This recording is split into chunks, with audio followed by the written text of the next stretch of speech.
Hello, Ensign Level here. Welcome back to Let's Play The Legend of Zelda. We're going to continue our journey here, and we're going to go out and collect a few more gifts that some of the monsters want to give to us.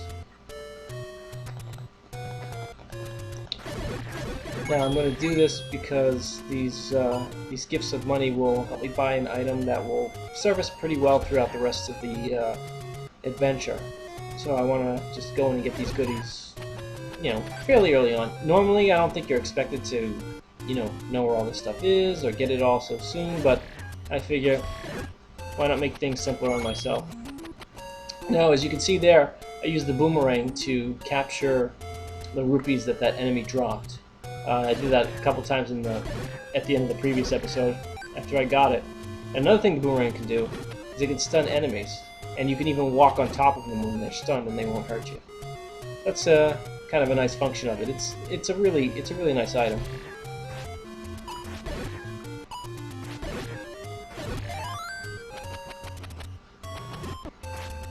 Okay.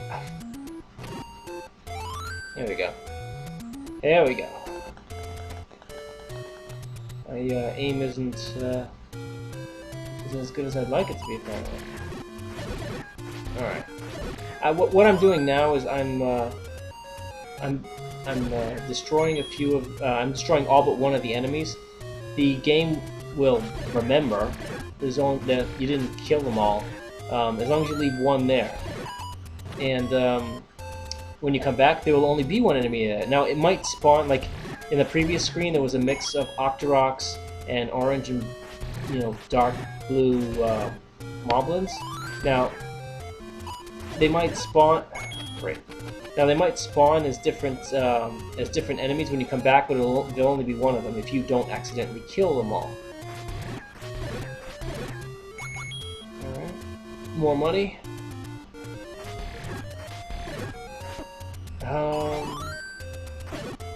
Alright, now I'm just taking foolish hits. Alright, I'm gonna use the candle here, and if I did that right, yeah. Suppose a place where we can get a little more, a few more gifts. This is another moblin. He's wants to 100 rupees.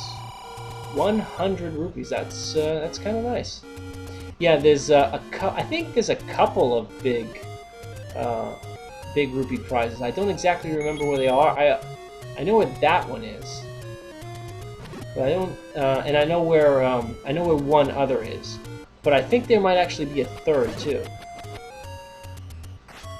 So there are a couple places here. So money isn't really that hard to come by, and that's part of the reason why I just want to take care of this right off the bat in the beginning of the game.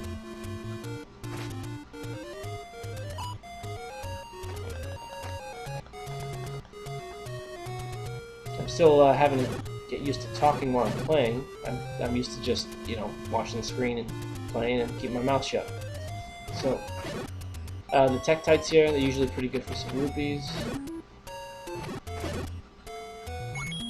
It's much nicer if you're not standing on them when you kill. For some reason, even though they're stunned and they can't hurt you when they're stunned, when you destroy them while you're on top of them and they're stunned, that hurts. I don't know why. You can walk over them, but when you give them, when you deal them the final blow, that will hurt you if you're near them. I'm not sure why that is, but that just seems to be the way it goes. Now the blue Tektites here, and I'm calling them that. That's not their name. I apologize, but they're really good, or they're consistently pretty good at dropping blue rupees, which are, those rupees are worth 5 at a time. So I like to make my way past these guys, whenever I can, if I'm in the hunt for some rupees. And it's pronounced rupee, not rubies. Although when I was a kid, I always called them rubies, but they're actually rupees. So if I ever pronounce them as rubies, well, force of an old habit. Alright, so I'm going to continue to try to clear off some of the screens. Alright, now I've collected bombs a number of times, but my maximum is 8, and I've reached it, so any more that I will pick up now, they just really won't count for anything. Now here, I'm going to burn that bush there, And a secret passage opens up, and we find an old woman. Now, if you remember, there was a man who gave us this letter to give to the old woman, and when you do that, she can sell you medicine. Basically, you can have your prescription filled here or with any old woman you can find across Hyrule. And what those potions will do is the red one, as I explained earlier, will heal you to maximum health, and you can use it twice. Once you've used it the first time, it'll turn into the blue one, and the blue one will heal you one more time.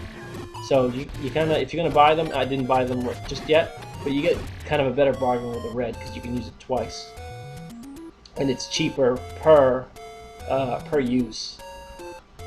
All right, so up here, I think there's some goodies up here. Thin out these moblins. And there we go. There we go, that was a slow armor. The armor statues, they don't seem to drop any kind of items ever when you defeat them. So, you know, you don't really have to. Alright, now I'm getting pretty high on my rupee count. For The Legend of Zelda, for this game, the maximum number of rupees that you can hold at any one time is 255. So. Okay, I keep getting shot by arrows. That's not fun. Okay, another 10 rupees. So I'm getting pretty close to the maximum, so I'm going to start making my way over to the particular shop that I want to go to get the item that I've been saving up for.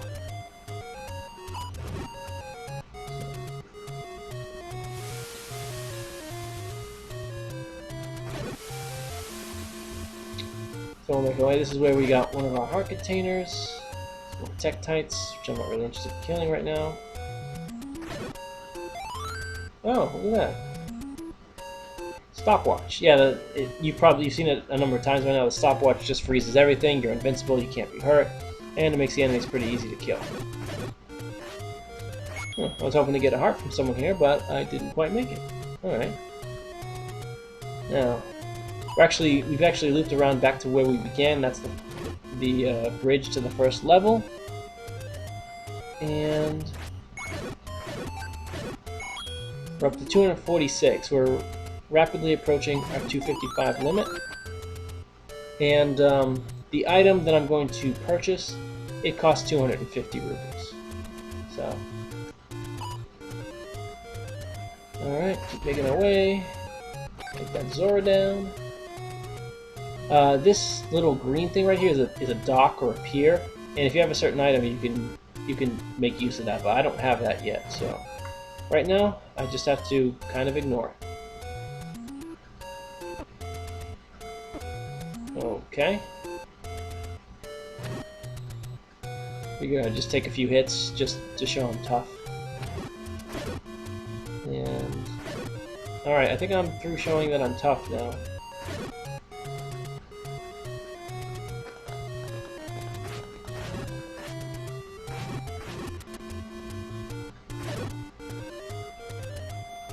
Alright, I just want to thin these guys out so they don't surprise me.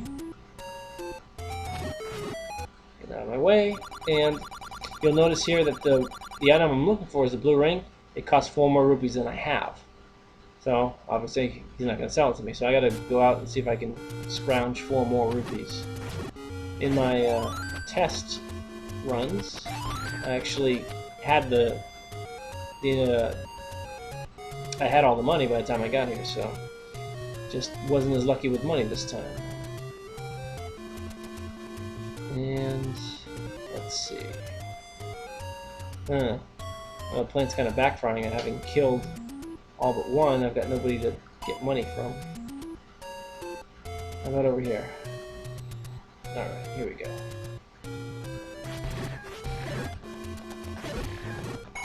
There we go.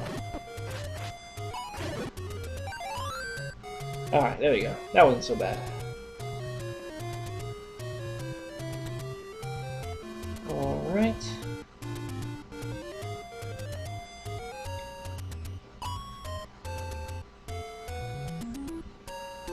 Oh, everybody's back already. Didn't think I'd gone that far away.